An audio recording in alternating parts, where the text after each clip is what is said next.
ನಾವಿವಾಗ Hubli toll reach ಆದ್ವಿ.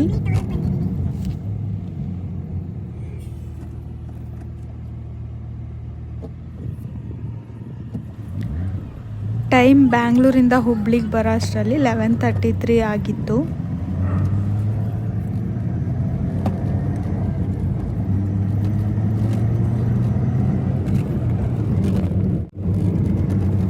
Next ಹುಬ್ಬಳ್ಳಿಯಿಂದ ಬೆಳಗಾವಿ ರೀಚ್ ಆಗ್ತಾ ಇದ್ದೀವಿ. ಹೈವೇ ತುಂಬ ಚೆನ್ನಾಗಿದೆ, ನೆಕ್ಸ್ಟು ನೋಡಬೇಕು.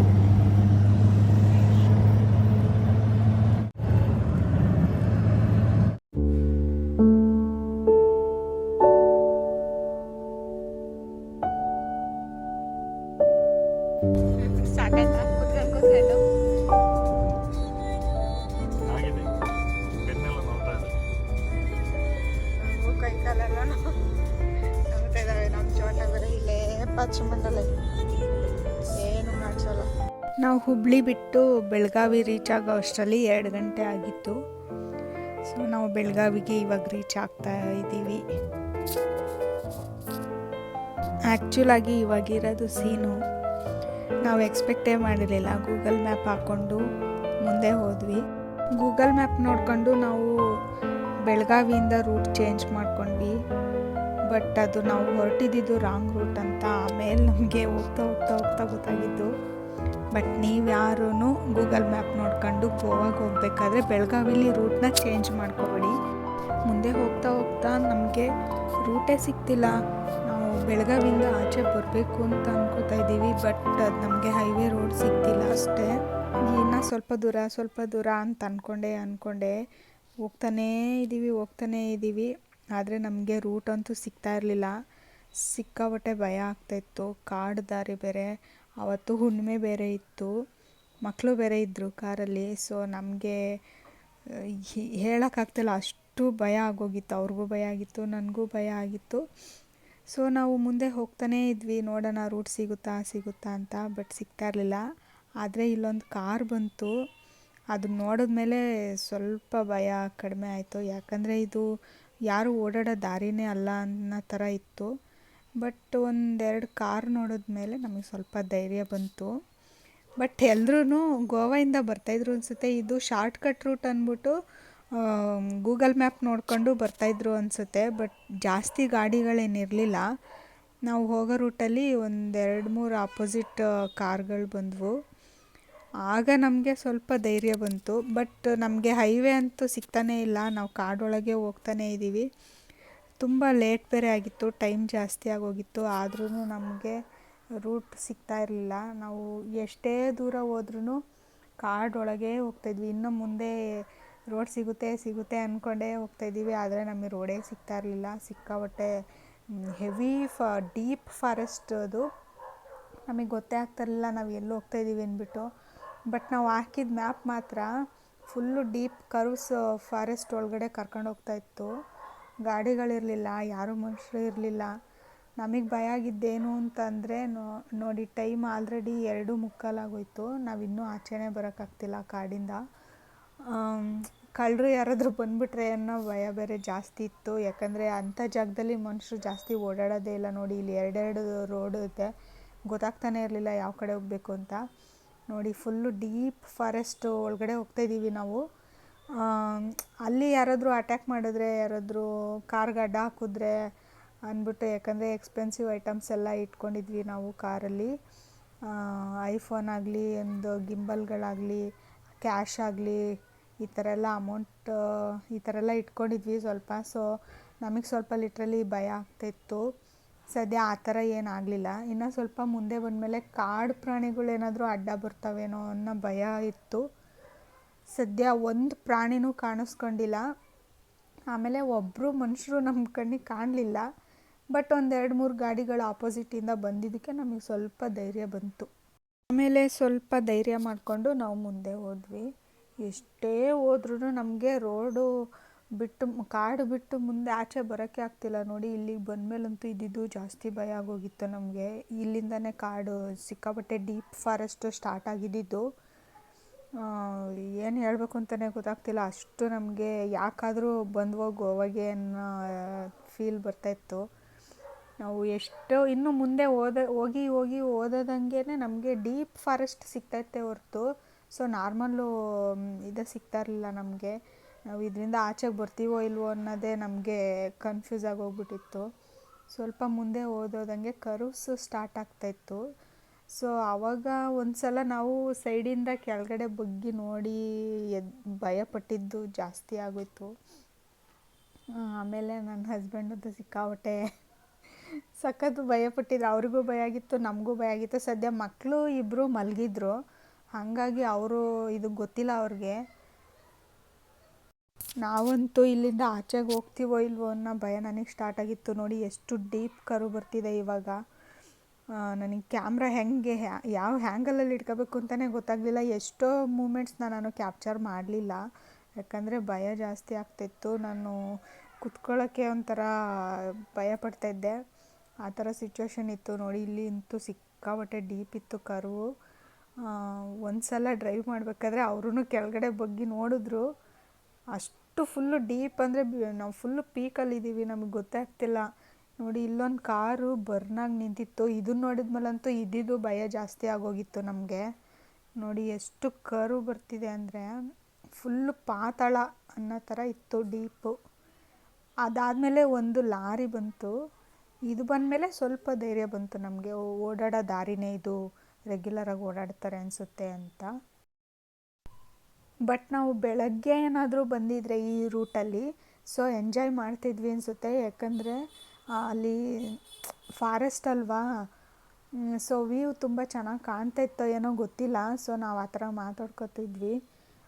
ಆದರೆ ನೈಟ್ ಆಗಿರೋದಕ್ಕೆ ನಮಗೆ ಒಂಥರ ಸಿಕ್ಕಾಪಟ್ಟೆ ಭಯ ಇತ್ತು. ಆಮೇಲೆ ಮಕ್ಕಳು ಬೇರೆ ಇದ್ದರು. ನಾವು ಇವತ್ತು ಹೊರಗೆ ಹೋಗ್ತೀವೋ ಇಲ್ವೋ ಕಾಡಿಂದ ಅನ್ನೋ ರೇಂಜಿಗೆ ಇತ್ತು ಅಲ್ಲಿ ಭಯ. ಸೊ ಹುಣ್ಣಿಮೆ ಬೇರೆ ಇತ್ತು. ನಮ್ಗೆ ಹುಣ್ಣಿಮೆ ಇದೆ ಅಂತ ಗೊತ್ತಿಲ್ಲದೇ ಹೊರಟಿದ್ವಿ. ಸೊ ನಾವು ಆಲ್ರೆಡಿ ಅರ್ಧ ದೂರ ಬಂದಮೇಲೆ ವಾಪಸ್ ಹೋಗೋದು ಬೇಡ ಅಂತ ನಮ್ಮ ಜರ್ನಿನ ಕಂಟಿನ್ಯೂ ಮಾಡಿದ್ದು. ನನಗೆ ಫೋನಲ್ಲಿ ಕ್ಯಾಪ್ಚರ್ ಮಾಡ್ತಾಯಿದ್ದೆ ನಾನು. ನನಗೆ ಭಯ ಆಗ್ತಾಯಿತ್ತು ಕ್ಯಾಪ್ಚರ್ ಮಾಡೋಕ್ಕೆ, ಮಾತಾಡೋಕ್ಕೆ ಭಯ ಆಗ್ತಾಯಿತ್ತು. ಸೊ ನಾನು ಜಾಸ್ತಿ ಕ್ಯಾಪ್ಚರ್ ಮಾಡಿಲ್ಲ. ಎಷ್ಟು ಮಾಡಿದ್ದೀನೋ ಅಷ್ಟನ್ನು ನಾನಿಲ್ಲಿ ಅಪ್ಲೋಡ್ ಮಾಡಿದ್ದೀನಿ.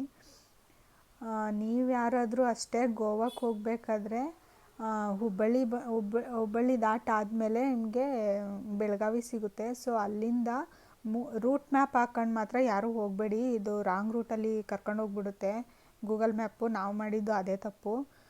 ನೋಡಿ ಅಲ್ಲಿ ಏನೇನೂ ಇಲ್ಲ. ನಮಗಂತೂ ಭಯ ಆಗೋಗಿತ್ತು, ಎಲ್ಲಿ ಯಾರು ಅಟ್ಯಾಕ್ ಮಾಡ್ತಾರೋ, ಎಲ್ಲಿ ಯಾವ ಕಾಡು ಪ್ರಾಣಿಗಳು ಬರ್ತಾವೋ, ಮಕ್ಕಳು ಬೇರೆ ಇದ್ದಾವೆ. ಆಚೆ ಹೋಗ್ತೀವೋ ಇಲ್ವೋ ಕಾಡಿಂದ, ಇವತ್ತು ಏನು ಗತಿ ಆಗುತ್ತೋ. ಹುಣ್ಣಿಮೆ ಬೇರೆ ಇತ್ತು. ಇಷ್ಟು ಭಯಂಕರವಾಗಿದೆ ಕಾಡು ಅಂದರೆ ಏನೂ ಕಾಣಿಸ್ತಾ ಇಲ್ಲ ಅಲ್ಲಿ. ನಮ್ಮ ಗಾಡಿದು ಲೈಟ್ ಇರೋದಕ್ಕೆ ಸ್ವಲ್ಪ ಕಾಣಿಸ್ತಿದೆ ಅಷ್ಟೇ. ನಮಗಂತೂ ಫುಲ್ ನಮ್ಮದೊಂದೇ ಫ್ಯಾಮಿಲಿ ಇದ್ದಿದ್ದು ಅಲ್ಲಿ, ಒಂದೇ ಕಾರು ಬರ್ತಾಯಿದ್ದಿದ್ದು. ಆಪೋಸಿಟ್ ಒಂದೆರಡು ಗಾಡಿಗಳು ಬಂದಾಗ ನಮಗೆ ಸ್ವಲ್ಪ ಭಯ ಕಡಿಮೆ ಆಯಿತು. ಅಷ್ಟು ಬಿಟ್ಟರೆ ನಮ್ಮದೊಂದೇ ಕಾರು ಕಾಡಲ್ಲಿ ಹೋಗ್ತಾಯಿದ್ದಿದ್ದು. ಸೊ ಅದಕ್ಕಿದ್ದಿದ್ದು ಜಾಸ್ತಿ ಭಯ ಜಾಸ್ತಿ ಆಗಿತ್ತು. ಯಾವುದಾದ್ರೂ ಬೇರೆ ಗಾಡಿಗಳು ಬಂದಿದ್ದರೆ ಸ್ವಲ್ಪ ಅಷ್ಟು ಭಯ ಇರ್ತಾ ಇರಲಿಲ್ಲ ಅನಿಸುತ್ತೆ. ನಾವೆಷ್ಟು ಮುಂದೆ ಹೋದ್ರೂ ನಮಗೆ ಹೈವೇ ರೋಡ್ ಸಿಗ್ತಾ ಇರಲಿಲ್ಲ. ಸೊ ಕಾಡಲ್ಲಿ ರೋಡ್ ಮಾತ್ರ ತುಂಬ ಚೆನ್ನಾಗಿತ್ತು. ಸೊ ನಾವು ಅದೇ ಮಾತಾಡ್ಕೋತಾ ಇದ್ವಿ. ಸದ್ಯ ನಮ್ಮ ಅದೃಷ್ಟ ಚೆನ್ನಾಗಿತ್ತು, ನಮ್ಮ ಕಾರ್ ಏನು ಕೈ ಕೊಡಲಿಲ್ಲ, ಏನೂ ಪ್ರಾಬ್ಲಮ್ ಆಗಲಿಲ್ಲ. ನಾವು ಕಾರು ಎಲ್ಲ ಸರ್ವಿಸ್ ಮಾಡಿಸಿ ನಾವು ಎಲ್ಲ ಚೆಕ್ ಮಾಡಿಕೊಂಡು ಫ್ಯೂಯಲೆಲ್ಲ ಹಾಕಿಸ್ಕೊಂಡು ನಾವು ಹೊರಟಿದ್ದು ಗೋವಾಗೆ. ಸೊ ನಮಗೇನು ಕಾರಿಂದ ಏನು ತೊಂದರೆ ಆಗಲಿಲ್ಲ. ಅದಾದಮೇಲೆ ನಾವು ಮುಂದೆ ಹೋಗ್ತಾನೇ ಇದ್ದೀವಿ. ಆದರೆ ಇನ್ನೂ ರೋಡು ಸಿಗಲಿಲ್ಲ, ಕಾರ್ಗಳು ಒಂದು ಗಾಡಿಗಳೂ ಸಿಗ್ತಾ ಇರಲಿಲ್ಲ. ನೋಡಿ ಎಷ್ಟು ಫಾರೆಸ್ಟ್ ಒಳಗಡೆ ಹೋಗ್ತಾಯಿದ್ವಿ ಅಂದರೆ ಗೊತ್ತೇ ಆಗ್ತಿಲ್ಲ ನಮಗೆ, ಕಾಡಿಂದ ಹೊರಗೆ ಹೋಗ್ತೀವೋ ಇಲ್ವೋ ಅನ್ನೋ ಥರನೇ ಆಗೋಗಿತ್ತು. ಎಷ್ಟು ಸುತ್ತಿದ್ರು ಕಾಡು ಒಳಗಡೆನೇ ಸುತ್ತಾ ಇದ್ದೀವಿ, ಬೆಟ್ಟ ಹತ್ತುತ್ತಾನೇ ಇದ್ದೀವಿ, ಇಳಿತಾನೇ ಇದ್ದೀವಿ, ಗೊತ್ತಾಗ್ತಾನೇ ಇಲ್ಲ. ಇದ್ರದ್ದು ಲೊಕೇಶನ್ ಬಂದು ಮಹಾರಾಷ್ಟ್ರ ಕೊಲ್ಹಾಪುರ್ ಚಾಂದ್ಗಡ್ ಅಂತ ಇದೆ. ಸಿಕ್ಕಾಪಟ್ಟೆ ಭಯಂಕರವಾದ ಕಾಡು ಮಾತ್ರ. ನಮಗಂತೂ ಏನು ಮಾಡಬೇಕು ಅಂತಲೇ ಗೊತ್ತಾಗ್ತಿರ್ಲಿಲ್ಲ. ನಾನು ಅಮೆಝಾನ್ ಕಾಡು ನೋಡಬೇಕು ಅಂತ ಅದ್ರ ಹಿಂದಿನ ದಿನ ಇನ್ನೂ ಮಾತಾಡಿದ್ದೆ.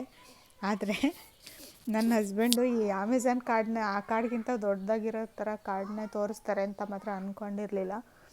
ಬಟ್ ಅದು ಫನ್ ಮಾಡಿಕೊಂಡು ಬಂದ್ವಿ ನಾವು ಮಾತಾಡಿಕೊಂಡು. ನೋಡಿ ಇವಾಗ ಇನ್ನೂ ಸಿಕ್ಕಾಬಟ್ಟೆ ಡೀಪ್ ಕರ್ವ್ ಸ್ಟಾರ್ಟ್ ಆಗ್ತಾಯಿತ್ತು. ಬಟ್ ನಾನು ಫುಲ್ ಕ್ಯಾಪ್ಚರ್ ಮಾಡೋಕ್ಕಾಗಲಿಲ್ಲ, ಯಾಕಂದರೆ ಫುಲ್ಲು ಕತ್ಲು ಇತ್ತು, ಏನೂ ಕಾಣಿಸ್ತಾ ಇರಲಿಲ್ಲ. ನಮ್ಮ ಗಾಡಿ ಎಲ್ಲಿ ಮೂವ್ ಆಗ್ತಾಯಿತ್ತೋ ಅಲ್ಲಿ ಮಾತ್ರ ನಮಗೆ ಸ್ವಲ್ಪ ಕಾಣಿಸ್ತಾ ಇತ್ತು ಅಷ್ಟೇ. ನೋಡಿ ಇಲ್ಲೊಂದು ಲಾರಿ ಕೆಟ್ಟು ನಿಂತಿತ್ತು. ಸೊ ಇದನ್ನು ನೋಡಿದ ಮೇಲೆ ಸ್ವಲ್ಪ ಓಕೆ ಅನ್ನೋ ಥರ ಆಯಿತು. ಇನ್ನು ನಾವು ಸ್ವಲ್ಪ ಮುಂದೆ ಬಂದ್ವಿ. ಕಾರಲ್ಲಿ ಮ್ಯೂಸಿಕ್ ಪ್ಲೇ ಮಾಡಿಕೊಂಡು ಮುಂದೆ ಹೋಗ್ತಾಯಿದ್ವಿ. ಸೊ ನಾನು ರೆಕಾರ್ಡ್ ಮಾಡಬೇಕಾದ್ರೆ ಮ್ಯೂಸಿಕ್ ಏನಾದರೂ ಪ್ಲೇ ಆಗ್ತಾಯಿದ್ರೆ ಕಾಪಿರೈಟ್ ಬರುತ್ತೆ ಅಂತ ಹೇಳ್ಬಿಟ್ಟು ನಾನು ಮ್ಯೂಟ್ ಮಾಡಿಬಿಟ್ಟು ವಾಯ್ಸ್ ಓವರ್ ಕೊಡ್ತಾಯಿದ್ದೀನಿ.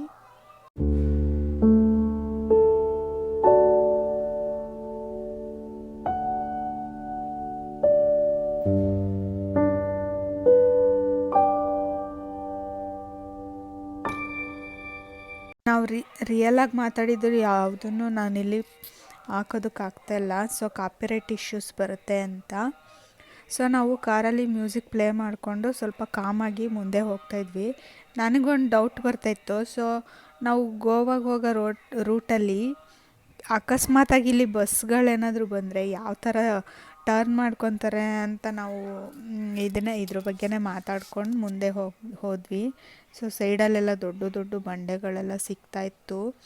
ನಾವೇನು ಚಿತ್ರದುರ್ಗ ದಾಟಿದ ಮೇಲೆ ನಮಗೊಂದು ದೊಡ್ಡ ಬಂಡೆ ಸಿಕ್ತು ರೋಡಲ್ಲಿ. ಅದೇನು ಇಲ್ಲ ಇದ್ರ ಮುಂದೆ, ಅಷ್ಟು ಭಯಂಕರವಾಗಿರೋ ಕಾಡು. ಸೊ ನಾನು ನಿಮಗೆ ಸ್ಕ್ರೀನ್ಶಾಟ್ದು ಲೊಕೇಶನ್ದು ಆ್ಯಡ್ ಮಾಡಿರ್ತೀನಿ, ಸೊ ನೀವು ಚೆಕ್ ಮಾಡ್ಕೊಳ್ಳಿ. ಇದು ಚಂಡೀಗಢ ಮಹಾರಾಷ್ಟ್ರ ಒಳಗಡೆ ಹೋಗ್ಬಿಟ್ಟಿದ್ವಿ ನಾವು. ಯಾಕಾದರೂ ಈ ರೂಟಲ್ಲಿ ಬಂದ್ವು ಅನ್ನೋ ಥರ ಎಕ್ಸ್ಪೀರಿಯನ್ಸ್ ಆಯಿತು. ಸೊ ಯಾರೆಲ್ಲ ಗೋವಾಗೆ ಹೋಗ್ತಾಯಿದ್ದೀರ, ಬ್ಯಾಂಗ್ಳೂರ್ ಟು ಗೋವಾ, ಸೊ ಬೆಳಗಾವಿಯಿಂದ ಸ್ವಲ್ಪ ನೋಡ್ಕೊಂಡು ಹುಷಾರಾಗಿ ಹೋಗಿ, ಅಲ್ಲಿ ರೂಟ್ ಚೇಂಜ್ ಮಾಡ್ಕೋಬೇಡಿ. ಸೊ ರೂಟ್ ಏನಾದರೂ ಚೇಂಜ್ ಮಾಡಿಕೊಂಡ್ರೆ ನೀವು ಇದೇ ರೂಟಲ್ಲಿ ಹೋಗಬೇಕಾಗುತ್ತೆ. ಸೊ ಇದ್ರ ಎಕ್ಸ್ಪೀರಿಯೆನ್ಸ್ ತುಂಬ ಕೆಟ್ಟದಾಗಿತ್ತು, ನಾನು ಅದಕ್ಕೆ ಇಲ್ಲಿ ಇನ್ಫಾರ್ಮ್ ಮಾಡ್ತಾಯಿದ್ದೀನಿ. ನೀವೇನು ಹುಬ್ಬಳ್ಳಿ ದಾಟ್ತಿರಲ್ವ ಅಲ್ಲಿಂದ ಸ್ವಲ್ಪ ಅಲರ್ಟಾಗಿರಿ. ಅದಾದಮೇಲೆ ನೀವು ಹೈವೇನಲ್ಲೇ ನೀವು ಗೋವಾಗೆ ಹೋಗಿ ನಮ್ಮ ಥರ ರೂಟ್ ಚೇಂಜ್ ಮಾಡಿಕೊಂಡು ಮ್ಯಾಪ್ ನೋಡಿಕೊಂಡು ರಾಂಗ್ ರೂಟಲ್ಲಿ ಹೋದರೆ ಇದೇ ಪ್ರಾಬ್ಲಮ್ ಆಗುತ್ತೆ. ನಮಗೆ ಗೊತ್ತಿಲ್ಲ, ನಾವು ಎಕ್ಸ್ಪೀರಿಯೆನ್ಸ್ ಇಲ್ಲ ನಮಗೆ, ಫಸ್ಟ್ ಟೈಮ್ ನಾವು ಗೋವಾಗೆ ಹೋಗಿದ್ದು. ನಾನಿಲ್ಲಿ ಯಾವುದೇ ಥರ ವೀಡಿಯೋನ ಕಟ್ ಮಾಡಿ ನಿಮಗೆ ಆ್ಯಡ್ ಮಾಡ್ತಾಯಿಲ್ಲ. ಸೊ ಯಾಕಂದರೆ ಇಲ್ಲಿ ನಾವು ಯಾವ ರೂಟಲ್ಲಿ ಹೋದ್ವಿ ಅನ್ನೋದು ಗೊತ್ತಾಗಲಿ ಅಂದ್ಬಿಟ್ಟು ವಿಡಿಯೋನ ಮುಂದೆ ಓಡಿಸ್ತಿಲ್ಲ, ಹಾಗೆ ಕಟ್ ಪೇಸ್ಟ್ ಮಾಡ್ತಾಯಿಲ್ಲ. ಯಾವ ಥರ ನಾನು ವಿಡಿಯೋ ತೊಗೊಂಡಿದ್ದೆ ಮೊಬೈಲಲ್ಲೇ, ಸೊ ಅದನ್ನು ನಾನು ಅಪ್ಲೋಡ್ ಮಾಡ್ತಾಯಿದ್ದೀನಿ. ಯಾಕಂದರೆ ರೂಟು ಯಾರಾದರೂ ಮಿಸ್ ಆಗಿ ಹೋದರೆ ಅವ್ರಿಗೆ ಸ್ವಲ್ಪ ಕಾನ್ಫಿಡೆನ್ಸ್ ಬರಲಿ ಅಂತ ಉದ್ದೇಶಕ್ಕೋಸ್ಕರ ನಾನು ವಿಡಿಯೋನ ಕಟ್ ಮಾಡ್ತಾಯಿಲ್ಲ. ನಾನು ಎಷ್ಟು ಕ್ಯಾಪ್ಚರ್ ಮಾಡಿದ್ದೀನೋ ಅಷ್ಟೂ ಅಪ್ಲೋಡ್ ಮಾಡಿದ್ದೀನಿ. ಸೊ ರಿಕ್ವೆಸ್ಟ್ ಏನು ಅಂದರೆ, ಬೆಳಗಾವಿ ನೀವು ಏನು ರೀಚ್ ಆಗ್ತಿರಲ್ಲ ಅಲ್ಲಿ ಸ್ವಲ್ಪ ಹುಷಾರಾಗಿರಿ, ರೋಡನ್ನ ನೋಡ್ಕೊಂಡು ಹೋಗಿ, ಇಲ್ಲ ಅಂದರೆ ಈ ಥರ ಪ್ರಾಬ್ಲಮ್ಸು ಫೇಸ್ ಮಾಡಬೇಕಾಗತ್ತೆ.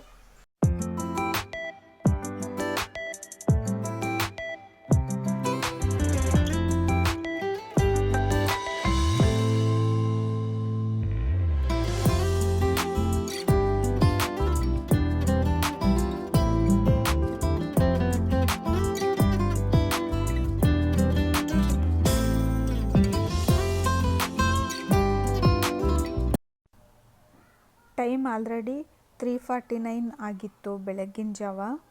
ಸೊ ನಾವು ಇನ್ನೂ ಕಾಡಿಂದ ಆಚೆ ಬಂದಿರಲಿಲ್ಲ, ಇನ್ನೂ ಮೂವ್ ಆಗ್ತಾನೇ ಇದ್ವಿ. ಎಷ್ಟೇ ಮೂವ್ ಆದ್ರೂ ನಾವು ಹೊರಗಡೆ ಬರೋಕ್ಕೆ ಆಗ್ತಾಯಿರಲಿಲ್ಲ. ಇನ್ನೂ ಎಷ್ಟು ದೂರ ಇದೆಯಪ್ಪ ಅಂತ ತಲೆ ಕೆಡ್ಸ್ಕೊಂಡು ಬರ್ತಾಯಿದ್ವಿ. ಸೊ ನಮಗಲ್ಲೊಂದು ಹಳ್ಳಿ ಸಿಕ್ತು, ಆವಾಗ ಸ್ವಲ್ಪ ಧೈರ್ಯ ಬಂತು. ಆದರೆ ಇನ್ನು ಮುಂದೆ ಹೋಗ್ತಾ ಮತ್ತೆ ಕಾಡಿಗೆ ಎಂಟ್ರಿ ಆದ್ವಿ ನಾವು. ಸೊ ಇದು ಮುಗಿಯಲ್ದೇ ಇಲ್ವೇನೋ ರೋಡು ಅಂತ ಅಂದ್ಕೊಂಡಿದ್ವಿ. ಯಾಕಂದರೆ ಅಷ್ಟು ದೊಡ್ಡ ಕಾಡಿಗೆ ಹೋಗಿ ಸಿಗಾಕೊಬಿಟ್ಟಿದ್ವಿ ನಾವು. ಎಷ್ಟೇ ಹೋದ್ರೂ ನಮ್ಮ ಕಾಡು ದಾರಿಲೇ ಹೋಗ್ತಿದ್ವಿ ಹೊರತು ಅದರಿಂದ ಆಚೆ ಬರೋಕ್ಕಾಗ್ತಾ ಇರಲಿಲ್ಲ. ಇದು ನೋಡಿ, ಇಲ್ಲಿ ಸ್ವಲ್ಪ ಹಳ್ಳಿ ಸಿಕ್ತು, ಒಂದು ದೇವಸ್ಥಾನ ಇತ್ತು. ಅದನ್ನ ನೋಡಿದ್ಮೇಲೆ ದೇವ್ರನ್ನ ನೆನೆಸ್ಕೊಂಡು ಸ್ವಲ್ಪ ಮುಂದೆ ಹೋದ್ವಿ. ಇನ್ನು ಹೋಗ್ತಾ ಮನೆಗಳು ಕಾಣಿಸ್ತು. ಅದಾದಮೇಲೆ ತಿರ್ಗಾ ಮತ್ತೆ ಕಾಡು ಸ್ಟಾರ್ಟ್ ಆಯಿತು. ಹೋಗ್ತಾನೇ ಇದ್ದೀವಿ. ನಮಗಂತೂ ಈ ಹಳ್ಳಿ ಸಿಕ್ಕಿದ್ಮೇಲೆ ಸ್ವಲ್ಪ ಭಯ ಕಡಿಮೆ ಆಗಿತ್ತು. ಇಷ್ಟೇ ಮಾತಾಡೋದು.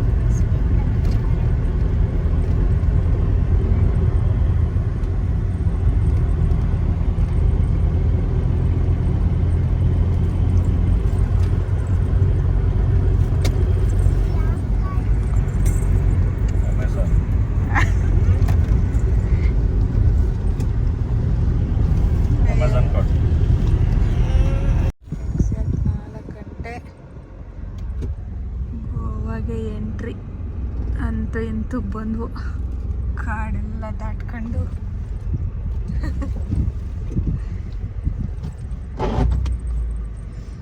ಅಷ್ಟರಲ್ಲಿ ನಮ್ಮ ಮೌಲ್ಯ ಎದ್ದಿದ್ಲು. ಸೊ ಯಾವ ಕಾಡು ಅಂದರೆ ಅಮೆಝಾನ್ ಕಾರ್ಡ್ ಅಂತ ರೇಗಿಸ್ಕೊಂಡು ಮಾತಾಡ್ಕೊಂಡು ಬರ್ತಾಯಿದ್ವಿ. ಅಷ್ಟರಲ್ಲಿ ಟೈಮ್ 4 ಗಂಟೆ ಆಗೋಯ್ತು.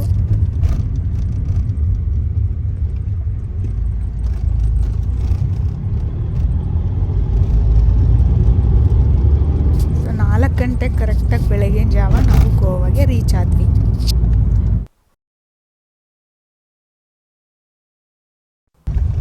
ಮುಂದೇನಾಯಿತು ಅನ್ನೋದನ್ನು ನಾನು ನೆಕ್ಸ್ಟ್ ವಿಡಿಯೋದಲ್ಲಿ ಅಪ್ಲೋಡ್ ಮಾಡ್ತೀನಿ. ಸೊ ಯಾರೆಲ್ಲ ವಿಡಿಯೋಲ್ಲ ಥ್ಯಾಂಕ್ಸ್. ಆ್ಯಂಡ್ ನೆಕ್ಸ್ಟ್ ವಿಡಿಯೋನ ನೀವು ವಾಚ್ ಮಾಡಿ.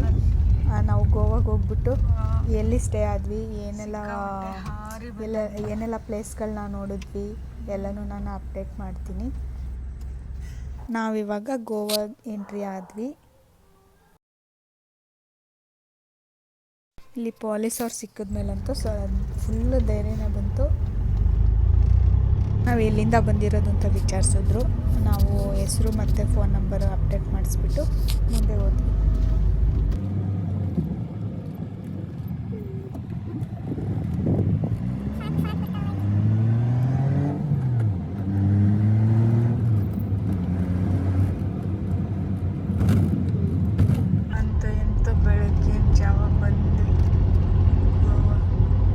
ಅಲ್ಲ ಇದು ನಾವು ಹೋಟೆಲ್ನ ಇಲ್ಲಿಂದ ಬುಕ್ ಮಾಡ್ಕೊಂಡು ಹೋಗಿರಲಿಲ್ಲ, ಅಲ್ಲೇ ಹೋಗ್ಬಿಟ್ಟು ನೋಡೋಣ ಅಂತ ಹೋಗಿದ್ದಿತ್ತು.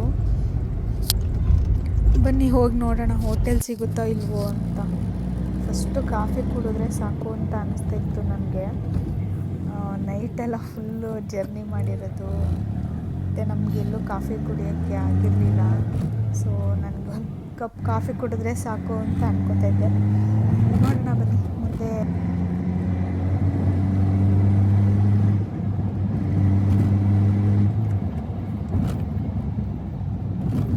ನಾವು ನಾರ್ತ್ ಗೋವಾ ಪಣಜಿಗೆ ಬಂದಿದ್ದೀವಿ ಇವಾಗ. ನೆಕ್ಸ್ಟು ನೋಡಬೇಕು.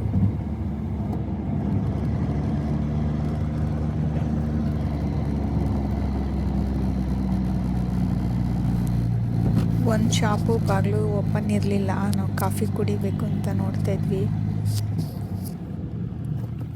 ಫುಲ್ಲು ಫಾಗಿತ್ತು.